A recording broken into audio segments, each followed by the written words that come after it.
그날 우리는 성경에 언급되는 족보의 그 일반적인 특징에 대해서 이제 살펴봤었죠. 어떤 특징을 살펴봤을까요? 감사합니다. 기억하지 않아 주셔서. 첫 번째로 살펴본 것은 타이밍에 관한 것이었습니다. 창세기 5장에 언급된 셋의 족보, 창세기 10장에 언급된 노아의 세 아들 셈, 함, 야벳의 족보, 창세기 11장에 아브라함의 족보, 또 룻기 4장에 다윗의 족보, 그리고 열왕기상 1장부터 9장까지에 있는 이스라엘 12지파의 족보의 타이밍을 보면 언제나 하나님께서 무엇인가에 대한 심판과 그 진노와 저주를 끝내시고 새로운 역사를 시작하실 때마다 언제든지 족보가 언급된다는 것입니다. 그래서 족보가 언급된다는 것은 이제 하나님께서 무엇인가를 끝내시고 새로운 역사를 시작하시려 한다라는 것을 알 수 있습니다. 그리고 이런 관점에서 마태복음 1장의 족보를 보면 이제 구약의 하나님의 저주와 심판과 진노는 다 끝났고 예수 그리스도의 오심으로 말미암아 이제 새로운 역사를 시작하시려고 하신다라는 메시지를 발견할 수 있다라는 것이죠. 모든 피조물, 온 우주 만물이 그렇게 간절히 기다려왔던 삼위일체 하나님의 구원이 드디어 시작됐다 라는 놀라운 빵빠레와 같은 선언이 바로 이 족보 자체라고 지난번에 설명을 드렸습니다. 두 번째로 살펴본 것은 뭐냐면 하나님이 하시는 일들이 이해가 좀 잘 안 된다는 것이었죠. 물론 하나님이 하시는 일들이 다 기이하고 또 놀라워서 이해하기가 어렵지만 그런 차원이 아니라 이건 하나님의 실수가 아닌가라고 생각이 드는 그런 이해가 안 되는 것을 말하는 것입니다. 바로 예수 그리스도께서 사람을 통해서 오셨다는 것이에요. 누구도 건드릴 수 없는, 누구도 방해하거나 그 막을 수 없는 아주 견고하고 단단한 그런 길이 아니라 연약하고 죄 많은 인간을 통해서 하나님이 오셨다는 것입니다. 그러나 그 인간의 연약함이 전능하신 하나님께서 이루시는 일을 결코 방해하지 못한다라는 것이죠.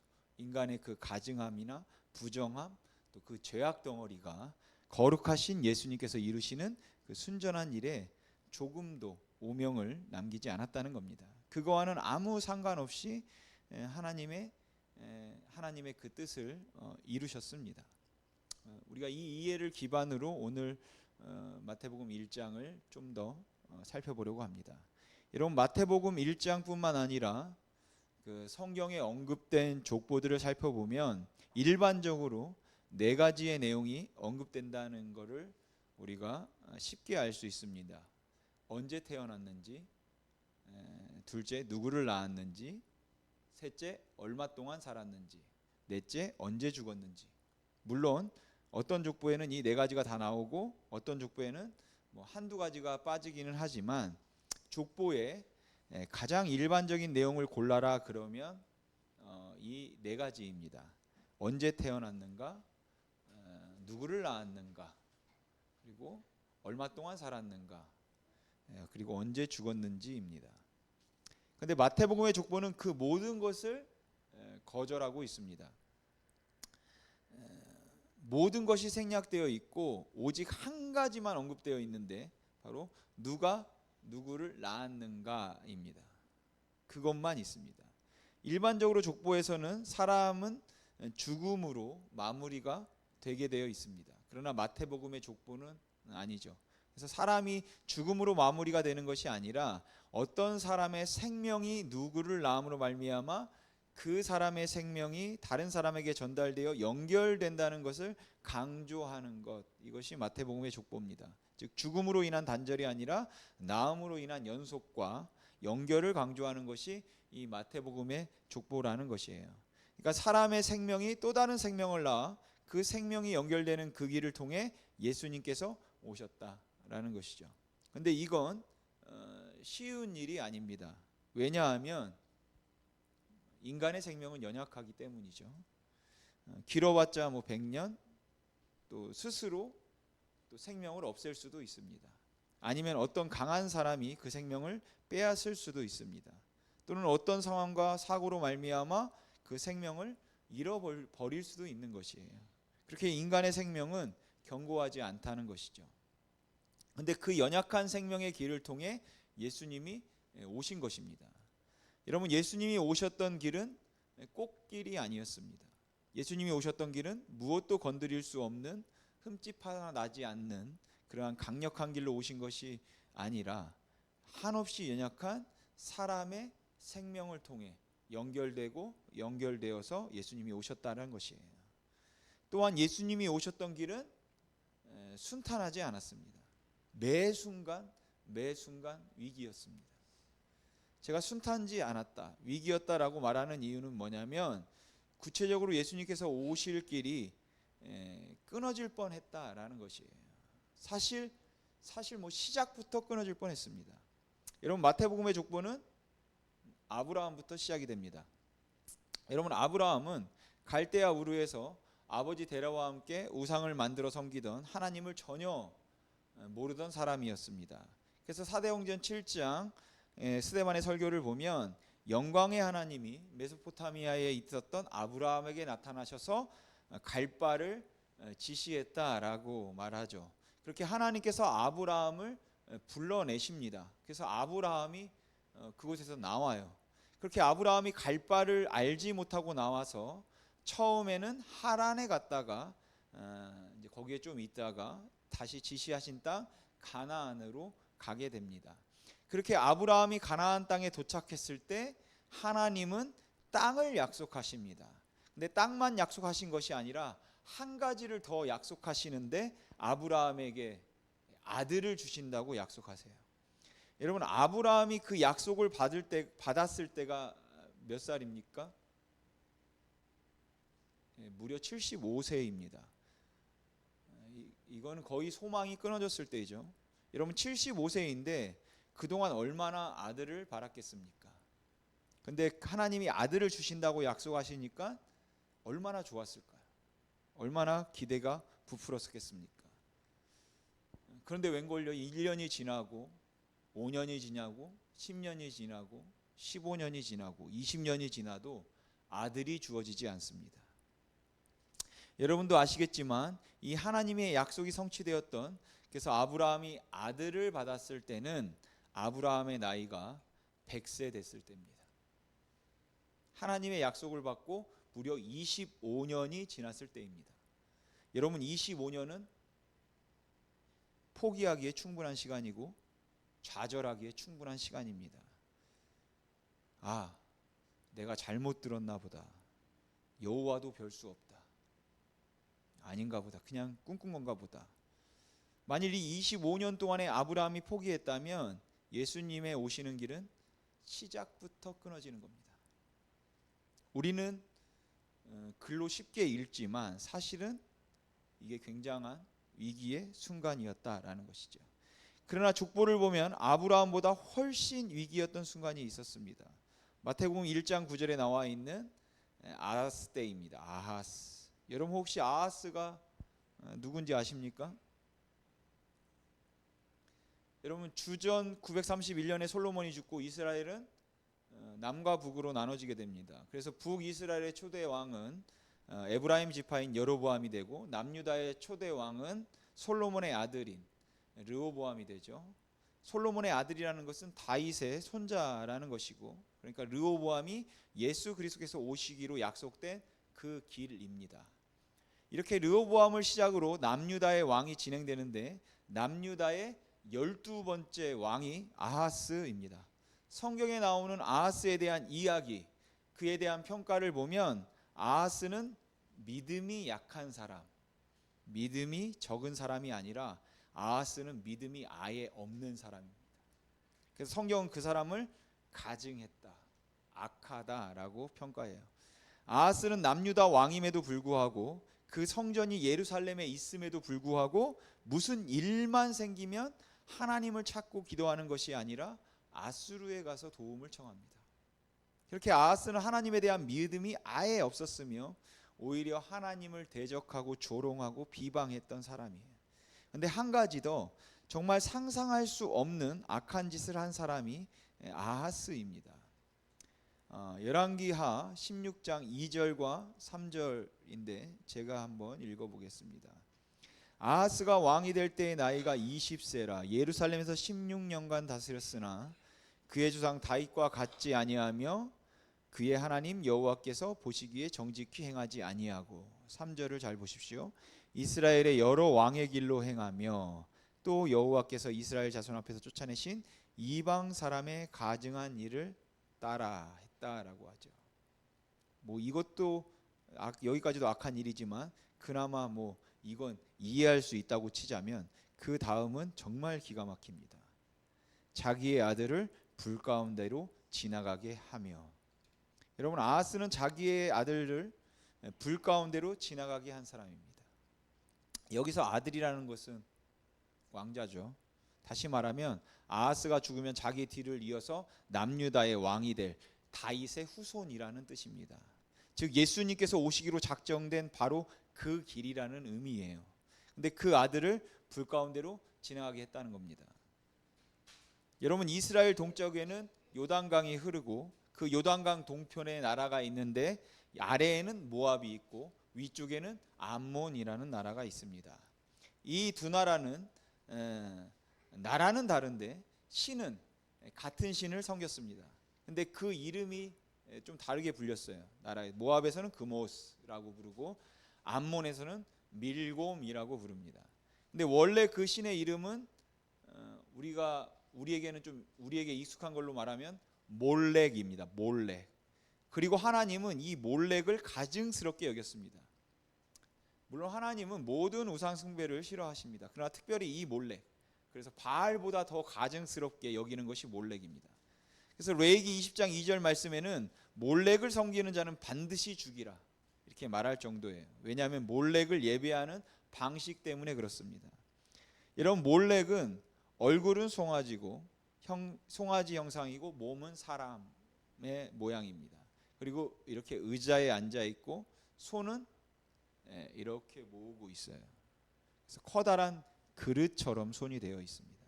그리고 손 밑에는 깊은 웅덩이를 파고 거기에 당시에 불을 낼 수 있는 모든 연료를 다 때려 붓습니다. 그리고 불을 붙입니다. 그럼 손이 어떻게 될까요? 뻘겋게 달아오르겠죠. 그때 리더일수록 좋습니다. 높은 지위에 있는 사람의 자녀일수록 좋습니다. 그러니까 장관의 자녀, 장군의 자녀, 왕의 자녀일수록 좋은 것이에요. 문헌에 의하면 4살부터 12살까지가 효험이 있었다 그럽니다. 그래서 4살부터 6살 되는 그 어린아이를 그 벌겋게 달궈진 손에다가 던집니다. 그리고 그 앞에는 오케스트라가 있습니다. 그리고 부모는 저 멀리서 지켜봅니다. 여러분 한번 상상해 보십시오. 그 어린아이가 벌겋게 달궈진 손에 올라가면 어떨까요? 어떻게 할까요? 팔짝팔짝 뛰겠죠. 그런데 그 앞에서 오케스트라가 연주되고 있습니다. 그럼 부모가 볼 때는 마치 내 아이가 뭐 하는 것처럼 보일까요? 음악이 연주되고 팔짝팔짝 뛰면 춤추는 것처럼 보이겠죠. 아, 좋나 보다. 신을 만나니까 좋은가 보다. 이게 팔짝팔짝 뛰는 게 멀리서 춤추는 것처럼 보이는 겁니다. 그게 몰렉을 예배하는 방식입니다. 근데 그렇게 하나님이 바알보다 더 싫어하시고 가증스럽게 여기는 몰렉에게 자기 아들을 바친 사람이 아하스입니다. 성경은 이 아들의 이름을 말하지는 않습니다. 누군지 몰라요. 아들들을 바쳤는데. 그러나 우리가 알 수 있는 것은 누군지 그 아들의 이름이 아니라 예수님께서 오시기로 작정된 바로 그 사람, 그 길이다라는 것이에요. 바쳤던 왕자들이. 그렇게 예수 그리스도께서 오시기로 작정된 그 길에 있는 사람을 잡아 죽여 우상에게 제물로 바친 사람이 아하스입니다. 여러분 만일 아하스가 계속 바치다가 정말 한 번 더 몰렉신에게 제사를 드렸더라면 마지막 사람, 마지막 동생까지 다 죽었겠죠. 근데 감사하게도 안 죽였던 것 같아요. 그 아들의 이름이 히스기야입니다. 만일에 아버지인 아하스가 정말 두려운 상황에서 몰렉을 섬기려고 히스기야를 바쳤다면 그러면 대가 끊어지는 겁니다. 진짜 위기의 순간 모든 계획들이 처참해지는 순간이 되는 것이죠. 그러나 예수님께서 오시는 길이 끊어질 뻔한 얘기는 그렇게 사람으로만, 그 아하스라는 사람으로만 된 것이 아니라 우리가 또 이스라엘 역사적 사건에서도 볼 수 있습니다. 가장 대표적인 것이 주전 586년 예루살렘 성과 성전이 무너졌을 때입니다. 바벨론의 느부갓네살에 의해서 주전 586년 예루살렘 성과 성전이 처참하게 짓밟히고 완전히 무너지게 되죠. 그리고 다 포로로 잡혀갑니다. 4번에 걸쳐 포로로 잡혀가죠. 주전 506년, 주전 597년, 주전 586년, 그리고 마지막으로 주전 582년 4번에 걸쳐서 이스라엘에 사는 모든 사람들이 포로로 잡혀갑니다. 그때 주전 597년 두 번째 포로를 잡아갈 때 남유다의 왕 여호와긴, 요시야의 아들 여호와김, 마태복음에는 여고냐로 기록된 그 왕이 잡혀갑니다. 예수님께서 오시기로 약속하신 그 다윗의 후손이었던 그 오시기로 하신 길 정중앙에 있었던 여호와긴, 여고냐가 바벨론의 포로로 잡혀갑니다. 만일 그때 잡아가면서 바벨론 왕이 한 번에 쳐 죽이면 끝입니다. 아니면 내가 왕인데 내가 이렇게 비참한 삶을 살아야 하냐 하고 비관해서 스스로 자결했다면 그 길은 끊어지는 겁니다. 근데 무려 37년 만에 여호야긴이 복권됩니다. 여러분 37년이 짧은 시간이 아니죠. 포기하기에, 좌절하기에, 자기의 신세를 한탄하기에 충분한 시간이 37년입니다. 근데 기적적인 방법으로 37년 만에 여호야긴이 복권됩니다. 여러분 예수님께서 오시는 길은 우리가 족보를 보면 절대 순탄치 않았습니다. 매 순간이 위기였습니다. 근데 이것보다 더한 진짜 위기가 있었습니다. 예수님께서 오시는 길이 실제로 끊어진 적이 있었습니다. 실제로 끊어져 완전한 절망, 모든 것이 다 단절됐던 때가 있었습니다. 혹시 언제인지 아시겠습니까?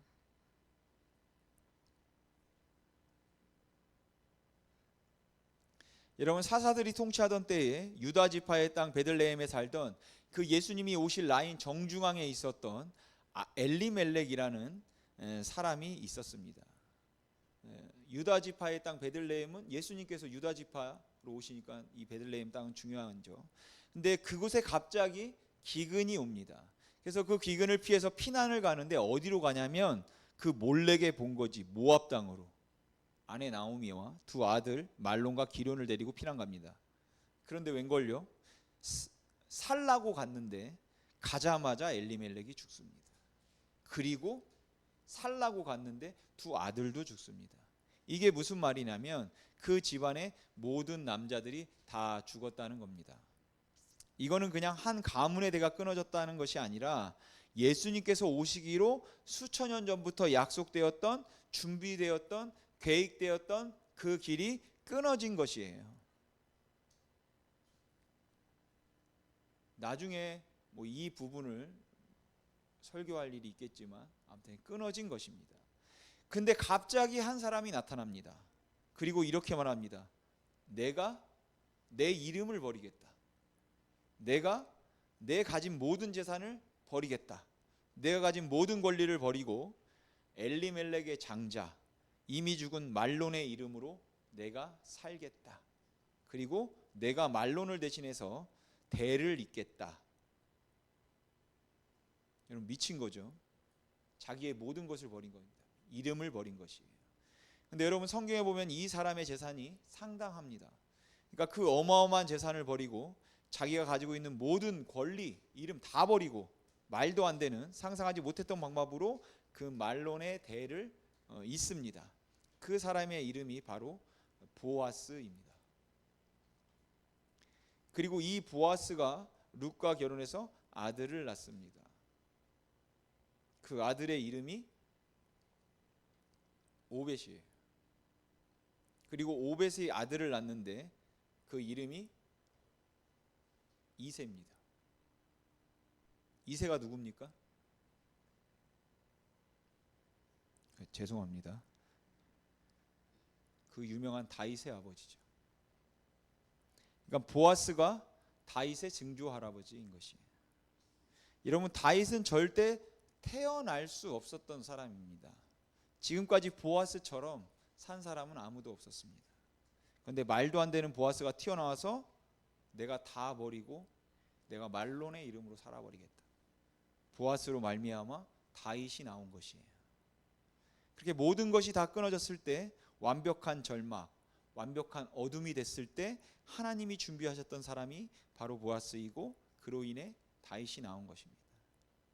그러나 진짜 위기는 언제 올까요? 진짜 위기는 항상 제일 마지막에 옵니다. 예전에 전설의 고향 같은 드라마 보면 그 여우들이나 여러 가지 뱀, 동물들이 어때요? 1년 채우면 100일 채우면 이제 사람 되는데 꼭 마지막 100일 되기 전날 꼭 걸리든지 아니면 들키든지 아니면 뭘 빼앗기든지 아니면 어떤 사건으로 인해서 그걸 못 채우죠. 꼭 하루 전날 그럽니다. 마찬가지로 예수님께서 오시기로 준비되고 계획된 수천 년 동안 그 위기를 다 겪었습니다. 우여곡절이 있었지만 다 넘어갔어요. 근데 제일 마지막 순간에 지금까지 한 번도 없었던 가장 큰 위기가 이때 들이닥칩니다. 그 위기의 남자, 바로 요셉입니다. 여러분, 요셉은 같은 동네에서 태어난 자기가 사랑하는 마리아와 정혼을 합니다. 이 당시 정혼은 오늘날 약혼과는 다릅니다. 굳이 따지자면 이 당시 정혼은 오늘날 결혼과 거의 동일해요. 그러니까 부부로서의 법적 효력을 가진다라는 것이죠. 물론 잠자리는 같이 하지 않습니다. 근데 어느 날 정혼자 마리아가 요셉을 찾아와서 이렇게 말합니다. 요셉, 내 친척 중에 엘리세벳이 있는데 유대 땅에 있습니다. 제가 잠깐 거기 가서 엘리세벳 언니 잠깐만 보고 올게요. 그래서 마리아가 유대에 사는 엘리세벳을 만나고 3개월 뒤에 돌아옵니다. 근데 이게 무슨 일인지 몸이 달라졌습니다. 밥을 많이 먹었나? 요즘 변을 못 보나? 근데 이걸 요셉만 느끼는 것이 아니라 그 지역 모든 사람이 다 눈치챕니다. 몸이 변한 거를. 임신했다. 여러분, 요셉은 아무것도 몰라도 딱 한 가지는 압니다. 뭘까요? 저 아이는 내 아이가 아니다. 내 아이 아니다. 여러분, 그때 요셉의 한마디면 마리아는 죽습니다. 이 아이 내 아이 아닙니다. 이 여자는 부정한 짓 했습니다. 딱 한마디면 마리아는 죽어요. 근데 여러분, 마리아만 죽는 게 아니라 마리아 뱃속에 이미 있는 아기 예수님까지 죽는 것이. 이건 예수님이 오시는 길이 끊어지는 게 아니라 예수님 자체가 죽는 겁니다. 요셉의 한마디면 이거 내 아이 아니다. 여러분, 얼마나 수치스럽겠습니까? 내 사랑하는 사람이 다른 사람 아이를 뱉습니다. 이거는 견딜 수 없는 아픔이고 수치입니다. 아니, 분노가 치밀어 오르는 것이죠. 그때 요셉이 심각하게 생각하고 있을 때에 천사가 현몽합니다. 그리고 말해줍니다. 요셉아, 두려워하지 말아라. 이 아이는 성령으로 잉태된 거다. 근데 여러분, 이때 요셉이 천사가 하는 말을 이해했을까요? 못했을까요? 천사가 하는 말을 이해했을까요? 못했을까요? 이 뭔 개소리야!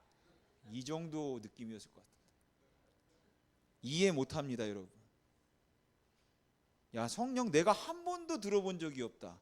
성령이 누구냐? 자기가 그 짓을 했으면 책임을 져야지. 왜 성령이 한 걸 내가 책임지냐? 여러분, 성령을 그 당시 누가 합니까? 우리나 알지. 그 당시는 그 단어 자체를 모릅니다. 여러분, 이거 나 못한다. 이 한마디면 지금까지 수천 년 동안 준비했던 하나님의 심사숙고한 작품이 한순간에 물거품이 되는 것이에요. 정말 최고 이기의 순간입니다. 그런데 그때 요셉이 결정합니다. 너무 수치스럽지만, 정말 이 상황이 분노가 치밀어 오르지만, 이 이해되지 않는 상황을 자기의 그 조그마한 가슴으로 끌어안기로 그렇게 결정해서 예수님께서 오신 것이에요. 여러분, 예수님이 오신 길은 절대로 평탄치 않았습니다. 수많은 위기가 있었습니다. 여러분, 이 역사가 진행되는 동안에 보이지 않는 손이 있었던 걸 여러분 발견할 수 있겠습니까? 여러분, 역사에 목적이 없다고요? 역사에 방향이 없다. 여러분, 그것은 다 거짓입니다. 어떻게 손이 없는데 이런 일이 일어날 수 있습니까? 이게 되겠습니까? 사람은 흔들렸고, 사람은 우왕좌왕했고, 사람은 정말 변했지만 하나님의 보이지 않는 손길은 단 한 번도 흔들림이 없는 것입니다. 인간의 연약함 따위에 전능하신 하나님이 노란하지 않습니다. 아하스의 가증스럽고 그 부정한 행동에 거룩하신 하나님의 그 거룩함이 상하지 않는다라는 것이에요. 여러분, 하나님이 일하시기 합당한 조건을 뭐라고 생각하십니까? 조건 없습니다. 하나님이 일하지 못할 상황은 없습니다. 하나님이 내 상황 가운데 일하지 못할 상황은 없는 것이에요. 다 끝났다 그러니까 다 끝났다 그런 말 하지 마십시오. 완벽히 끝난 상황에서도 하나님은 하실 수 있습니다. 인간은 포기한다 할지라도, 인간은 뒤로 나자빠져서 절망 가운데 있다 할지라도 삼위일체 하나님 못할 일이 없으시고 절대 포기하지 않으신다라는 것이에요. 빌립보서 1장 6절 말씀처럼 너희 일에 착한 일을 시작하신 이가 그리스도의 내수의 날까지 이루실 줄을 우리가 확신하노라. 그리스도 예수의 날까지 반드시 이루시는 것입니다. 2023년 모르겠습니다. 힘들게 보냈고, 또 2024년도 달라질 것 없을 것 같지만 통장의 잔고도 그대로고, 빚도 그대로고, 삶도 그대로고, 전도도 되지 않고 전혀 될 것 같지 않지만 아브라함의 25년, 여호와긴의 37년, 완전히 끊어진 길을 보아스로 연결하신 것처럼 여러분의 그 기다림과 인내가 반드시 열매 맺을 날이 있을 줄 믿습니다. 내 안에 계신 성령님이 반드시 이루실 것입니다. 예레미야 33장 2절 말씀 여러분 기억하십니까? 32장 2절 말씀, 일을 행하시는 여호와, 그거를 만들며 성취하시는 여호와. 여러분, 하나님은 절대 포기하지 않습니다. 어떠한 상황에서도 반드시 이루어내시는 분이 우리 여호와 하나님이십니다. 그래서 그 하나님의 나라는 절대 쇠하지 않는 것이에요. 예수 그리스도의 오심으로 말미암아 시작된 하나님의 나라는 인간의 연약함 따위에, 죽음 따위에 그 어떤 것에도 영향받지 않는 것입니다. 그러기에 우리는 그 영향받지 않는 그 하나님의 나라가 우리의 삶에, 내 삶에 임하도록 여러분 해야 하는 것입니다. 저는 솔직히 마태복음 1장의 족보를 볼 때 사람의 믿음이 대단한 것이 아니라 하나님의 믿음이 대단하다 이렇게 생각합니다. 여러분 한번 생각해 보십시오. 연약해 빠진 인간이 전능하신 하나님을 믿고 의지하는 게 대단합니까? 한치 앞도 모르는 인간 따위가 시간과 공간을 초월하여 모든 시간 가운데 계신, 그리고 나의 내일 가운데 이미 가 계신 모든 것을 아시는 하나님을 믿는 게 대단합니까? 아니요, 그건 당연한 겁니다. 우리가 하나님을 믿는 것은 당연한 것이에요. 진짜 기적은 뭔지 아십니까? 전능하신 하나님이 연약한 인간에게 맡기신다라는 것이. 진짜 대단한 것은 하나님이 나 따위를 믿어 주신다라는 것이. 거룩하신 하나님이 그 가증한 인간에게 여러분 그 놀라운 복음을 맡기셨다라는 것입니다. 여러분, 사도 바울이 고린도후서 4장 7절에서 이렇게 말합니다. 우리가, 내가 아니죠, 우리가 이 보배를 질그릇에 가졌으니. 하나님은 이 예수 그리스도의 아름다운 말씀과 복음을, 그리고 구원을 아브라함과 다윗과 요셉에게만 맡기신 것이 아니라, 저에게만 맡기신 것이 아니라 여기 있는 우리 모두에게 맡겨주신 것입니다. 근데 여러분, 우리에게 맡겨진 그 복음, 그 예수 그리스도는 모든 이름 위에 뛰어난 이름이세요. 하늘에 있는 것이나 땅에 있는 것이나 땅 아래에 있는 것이나 모든 무릎이 꿇어 경배하기에 합당한 이름이다라는 것입니다. 아름답고 존귀하고 비교할 수 없는, 세상에 그 무엇과도 비교할 수 없는 그 아름다운 이름을, 여러분 그 복음을 우리에게 맡겨주셨다라는 것이에요. 사도 바울은 데살로니가 교회에 편지하면서 이렇게 기도합니다. 우리 주 예수의 이름이 너희 가운데서 영광 받으시기를. 여러분, 이게 우리 또 한 주간의 기도 제목이었으면 좋겠습니다. 하나님, 내가 가정에 있든 내가 직장에 있든 내가 길거리에 있든 내 모든 삶을 통해 그 귀한 예수의 이름이 존귀하게 되게 하여 주시옵소서. 그 귀한 예수의 이름이 영광되게 하여 주시옵소서. 여러분, 보이는 상황에 집중하지 마시고 보이지 않는 하나님의 손길을 믿음의 눈으로 바라보시기 바랍니다. 그래서 2024년 뒤로 물러나 여러분 침륜 가운데 빠지지 말고 그렇게 바보처럼 살지 말고 그리스도인답게 우리의 삶에 주의 은혜가 충만히 임하도록 주의 통치와 주의 주권이 임하도록 우리의 삶을 통해 예수님이 정말 마음껏 드높아지도록 그렇게 사시는 저와 여러분이 되기를 주님의 이름으로 소망합니다. 기도하겠습니다.